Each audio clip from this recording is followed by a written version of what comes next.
So, hello guys, what's up? It's me again, si Mima Alicia nyo at nagbabalik ulit para sa ating panibagong video. So, ito na nga guys. So, alam naman ata ng lahat, no? Diba, na itong si Arnie Teves na diniklara ng pamahalaan na isa pong certified terrorist na huli doon sa Timor-Leste. So, nahuli siya dahil nga po sa cooperation ng International Police sa bansang Pilipinas. 'Di ba? Humingi nga tayo ng tulong dito sa Interpol. So, ngayon nga guys, na nahuli itong si Teves, ngayon, may challenge siya, 'di ba? Sa ating mga kababayan noon. At tinawag niyang adik itong si President Marcos at pinangalanan niya pa yung supplier ng droga kuno ng ating Pangulo. So ngayon nga guys, sa video na ipapakita ko sa inyo, si Arnie Teves ay meron pong paghahamon dito sa ating presidente at meron din siyang hamon sa taong bayan na sige nga, kasuhan nyo nga ang Pangulo kasi adik. Ngayon na siya ay nahuli, and alam ko naman na dadalhin yan dito sa Pilipinas as soon as possible. Ngayon kaya, yung mga binitawan niyang salita, diba? Masasabi niya kaya yan pag uwi niya dito. Eto ka guys, yung ano niya yung sinabi niya noon. Tingnan nyo Pangit ng mukha ni Arnie Teves, no? Panoodin nyo I support the stand of the Dutertes. Tama ang sinabi ni Mayor Baste na kabad ka, wala kang malasakit, kung wala kang plano sa ating bayan, mag-resign ka na lang. Tama rin si Buskulong na tinitira siya. In-example niya pa ako. Balak yung gawin sa kanya yung ginawa sa akin. Ewan ko lang kung kaya niya. Siyempre ako ordinaryong tao, si Buskulong ibang klaseng tao yan. Pero sobra na. Tama rin yung sinabi ni PRRD na dati gumagamit, ngayon gumagamit pa rin. Kung si PRRD may intel, ako rin may intel. Alam ko yung katotohanan. Diba? Naalala nyo, binanggit ko yung supplier si Bibot Nolan. Huwag natin kalimutan yun. Dati, nung ako pa lang nagsasalita, baka wala pang naniniwala. Ngayon, si PRRD na nagsasalita. Meron akong challenge ngayon. Sa mga congressman ngayon, or congressman dati, I challenge you, lalo na yung dating kumampi at sumipsip kay Pangulong PRRD. Magsalita na kayo ngayon. Tama si PRRD o mali si PRRD? Wala kasi nagsasalita Bakit parang kami lang dalawa ni Buskulong ang may tapang na magsalita? Ha? I challenge you. Sige nga, magsalita kayo. Tingnan natin. Meron din akong matagal nang iniisip na tanong.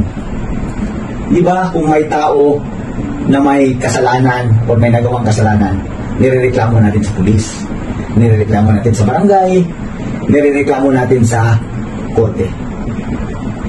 Ang tanong ko, saan pwede magreklamo ang isang Pilipino kung ang kanilang leader ay gumagamit ng droga? Yan. Ngayon, na nahuli ka, dito ka na lang din magtanong sa bansa natin kung saan pwedeng ireklamo ang isang leader na gumagamit ng droga pero wala naman pong sapat na ebidensya na gumagamit nga talaga. Tanga, no? Magre-reklamo ka tapos yung source mo si Maharlika. Ngayon, ito na nga guys. Kaya-kayang gawin ni Arnie Teves yan dito sa bansang Pilipinas. Ano? Diba? Kagaya nga ng kasabihan, diba? You can run, but you cannot hide. Kahit anong gawin mong pagkampe, pagsumipsip sa mga Duterte, you are committed for a crime. Diba? And don't worry. Baka soon as possible, magkakasama din kayo niyan. Kasi 'di ba, kung ito nga si Arnie Teves kinasuhan dahil nga sa allegedly siyam na tao, 20 katao kuno ang kanyang tinegi. How much more pa kaya itong 30,000, 'di ba, na mamamayang Pilipino ang tinegi ni former President Rodrigo Roa Duterte sa kanyang bloody campaign, 'di ba, ukol dito sa usaping droga. See? 'Di ba? So sa mga hindi po guys nakakaalam na-aresto na po itong si Arnie Teves doon sa Timor-Leste habang naglalaro ba ng golf. So anyway, saludo po dito sa ating Department of Justice dahil nga sa 1 year pa lang, although matagal na to, pero at least justice has been served, 'di ba? Hindi pwede na, di porket may pera ka, pag-alagala ka, tatakasan mo na lang yung kasalanan mo. No. Diba? Managot ka. So, ganyan din po guys yung mangyayari dito kay former President Duterte.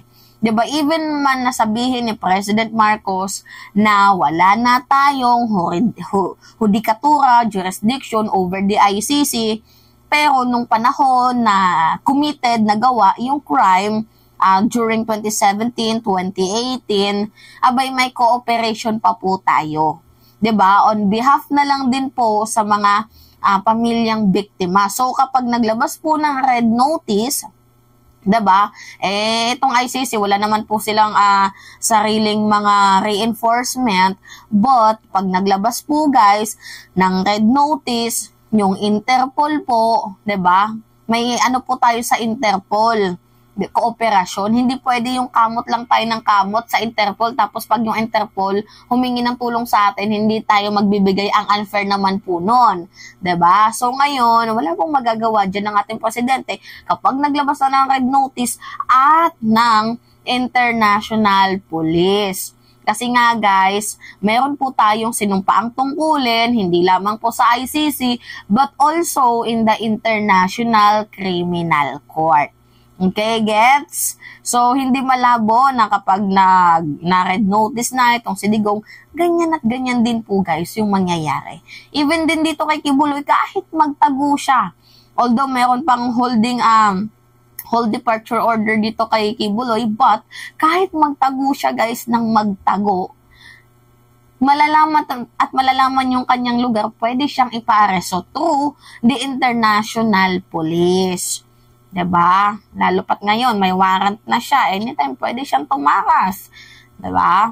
So anyway, yun lamang ho guys. Saludo po sa ating administrasyon. Anyway, justice has been served. So okay, it's me again guys, si Mima Alicia Nyot. Nagbabalik ulit para sa ating panibagong video.